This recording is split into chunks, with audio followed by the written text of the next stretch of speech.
The earth sinks in the waves. The sun eclipses itself. The stars commit suicide in docile ellipses.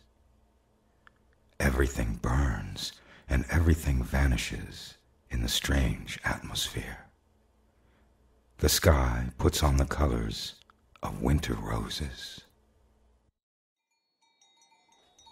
It's a village lost at the frontier of the invisible, swallowed by a horizon of snow, of fog, and of mountains. A last point of rally before the void, and then nothing else. Ice, wind. Miles of solitude distance this village from the last sketch of a road. It used to have a name. Everyone has forgotten it. It is only by hazard if one reaches it. Erased from all the maps by the passage of time and snow, it stretches, long garden of gray stones, at the entrance of a small valley of naked trees and frosted cascades. An old rifle, a weaver's loom. Here, no form of technology has prevailed. Here, not the steam trains nor the telegraph can arrive. Every day, hunters go to lose their way in the plains and the forests. Every day, they return. Sometimes, a house becomes available.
Leaning against the frozen brook, a little further out, a small house hangs over the west part of the village. A man is standing out front. Next to him, a little girl is sitting on a wooden chair. They are not speaking. From time to time, she glances at him, curious, in silence. As you're approaching them, you recognize her. She is you. You must have been 7, maybe 8.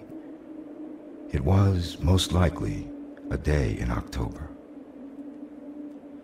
The man who is standing next to you is your father. He does not smile at you.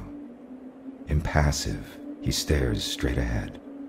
With such clear blue eyes, one would think they are white.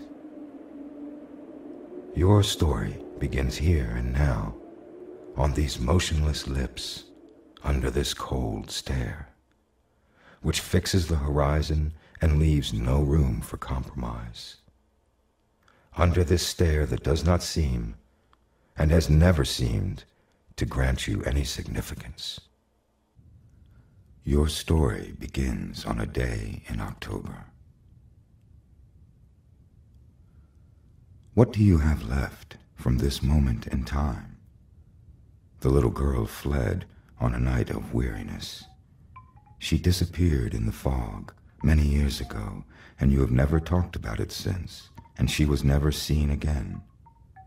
The man has not changed. 15 years later, lying in bed, worn out, he would still look out the window, his face turned towards the light. Even yesterday, on a day in November. You don't quite remember at which point he closed his eyes. But even afterwards, a long time afterwards, it seemed to you as if he was still looking.